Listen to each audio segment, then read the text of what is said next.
How to get unblocked from Instagram Live. To fix this, first of all, make sure that you have updated version of Instagram application.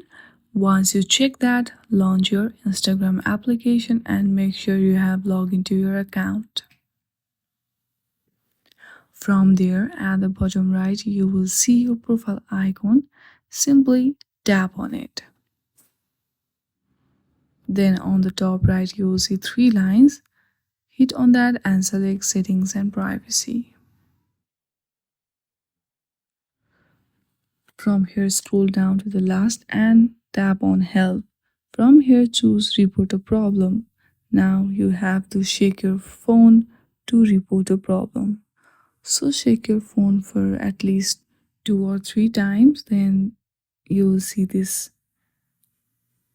form where you have to briefly describe about your issue that you want to get unblocked from Instagram Live. Give them their username and then you are good to go.